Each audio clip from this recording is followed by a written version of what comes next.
3 years of the same problem coming to haunt the Mercedes team. Is this an unfixable problem, and will Mercedes ever come back to form during these regulations?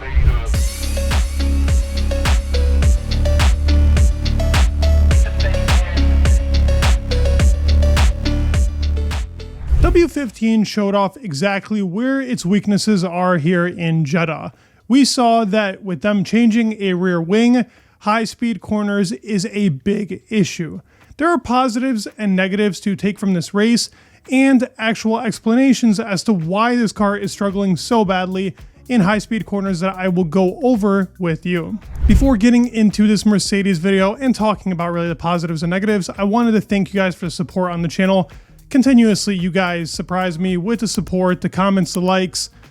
Just in general, thank you so much for supporting. I also opened up on YouTube that you can join as a member for a pretty cheap price. You guys have commented below how you guys can support me. You guys support me regardless, through subscribing, through liking, through viewing. I didn't really add too much to it. You can watch the videos that are going to be scheduled for the next day, so you can see them a little bit earlier, but I would genuinely appreciate if you supported that part of the channel. Anyways, thank you so much for support. You're new here, subscribe, and go ahead and like.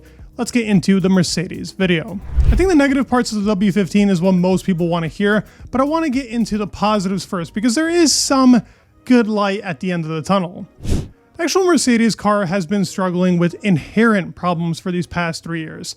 Now, whether that's under Mike Elliott or now James Allison for the first 2 races of the year, they have struggled with the same problems.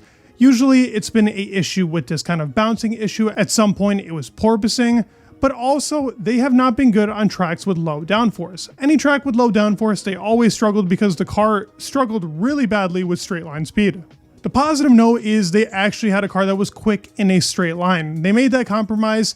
Many teams were deciding on whether they want to go with medium downforce or low downforce, and Mercedes went with the low downforce rear wing, actually a rear wing from Monza of last year, now made a little bit different to suit the W15, and with a big cutout in the middle to give them more straight line speed. They were one of the fastest cars. In Bahrain, they were kind of in the middle. Here they were faster, and the actual car when it comes to drag, when the DRS isn't open, is a very quick car.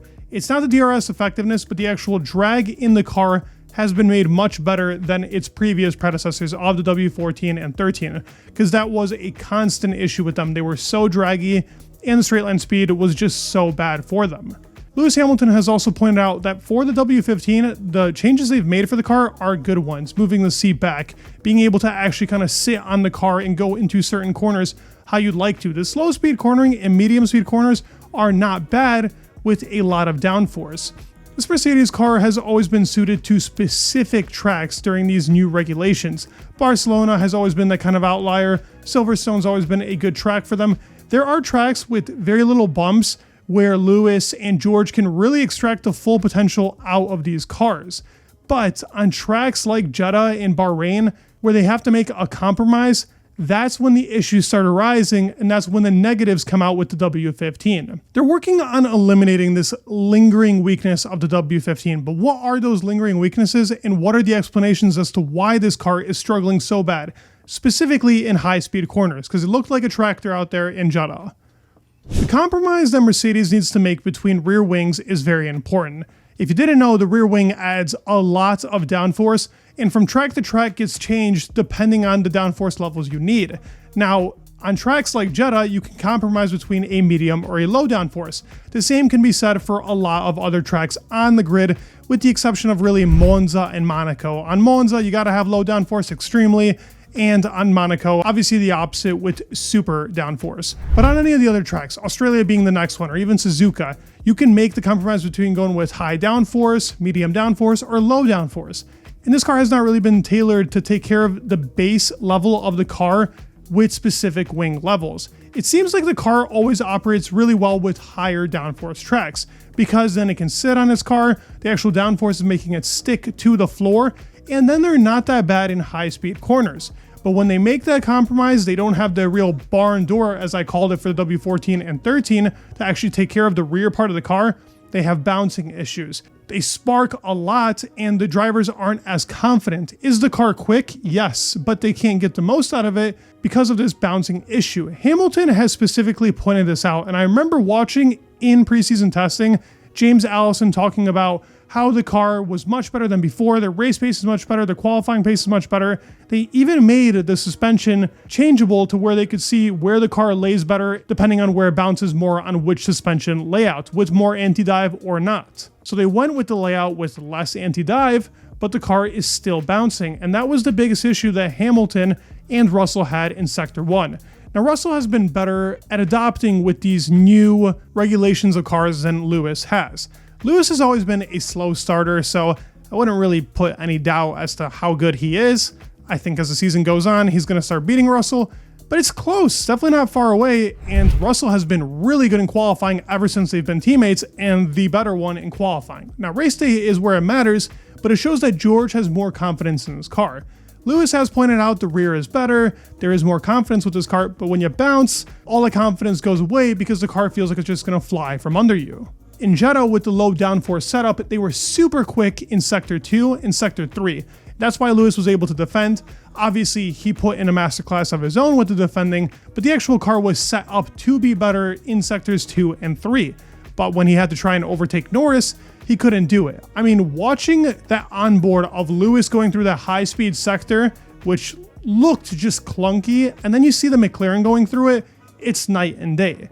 Now, many people are going to be like, wow, why can't the Mercedes car do that? Well, the Red Bull car wasn't doing that in Sector 1 as well either. It was McLaren's strongest point in the race. In Sector 1, they were super strong. Was Red Bull closer to McLaren? Absolutely, by a mile. They were struggling really badly because they went with that low downforce setup, but so did Red Bull. And look at where Red Bull ended and look at where Mercedes ended. It's a fundamental issue that's been a problem for them for the past 3 years. And now we have reports of Toto Wolff saying the simulators are not telling us the correct correlation. It's been an ongoing thing, this whole simulator thing. Some people were even fired for incorrect simulation correlation. And now Toto is saying, yeah, again, that is another issue with our Mercedes cars. Now, if you do know, the Aston Martin shares the same wind tunnel as Mercedes. Are they having the same issues? Is this really a problem for both those teams? And will this continue till the new regulations or when Aston Martin finally starts using their new wind tunnel next year? And is Mercedes really limiting that performance gain from Aston and both its Mercedes car? Is the simulator really the trouble for this car? It's very possible it is. They say they see the downforce levels, but it's not correlating to what they see on track. Now, yet again, we see it sometimes, correlated exactly how we wanted it to. Then sometimes we don't. It's track dependent, I guess, for this Mercedes car, and they're making the wrong calls on here. If they went with the medium downforce rear wing, they would have been much better in Sector 1, but in Sector 2 and 3, they would have struggled. They tried changing the setup and going with completely opposite setups in FP1, FP2, but clearly the problem still consists there because the car is still bouncing regardless of the rear wing setup. We even saw Lewis Hamilton in FP3 put on a different rear wing to try and improve this, and he said there was still so much difficulty, but he said the car felt better in FP3 than it did in qualifying. So their continuous issue of actually being good on Thursday and Friday in this case, or Friday and Saturday in the upcoming races, then on Saturday and Sunday just not being able to comply, and the car getting out of control in certain corners and being really bad in the high-speed sections. He couldn't go flat through corners like 6, 7, and 8. That was something that Lewis said, and this seems to be a problem that I think is going to be inherent through these regulations. Is this unfixable? It's not, but it's going to require a lot of work for them to actually have a car that can perform on a track-to-track basis. Their base for the car is much better, and this W15 genuinely looks like a good car. They still haven't been able to extract that performance, but we've been saying this for 3 years now. And Lewis even states that 3 years, the same problem, the bouncing issue, and really overall having not enough downforce to be able to stick through corners. You gotta agree with the guy. He's been stating the rear has been loose a lot, and sometimes I think to myself, well, George is not saying the same, but when you look at the car, it is a clear issue from both drivers. Lewis is just a more vocal one because he's leaving for Ferrari. It is fixable, but it's going to take a lot of work. What's your thoughts really on the Mercedes team? Do you think they're going to get anywhere this season, or will it just be another 22 and 23 for Mercedes up until the new regulations come? I'd love to hear your thoughts down in the comments below. I hope they improve because they are a big team, and I'd love to see Lewis do really good in the season, and I like George. Leave a like, subscribe, it would mean the world, and peace.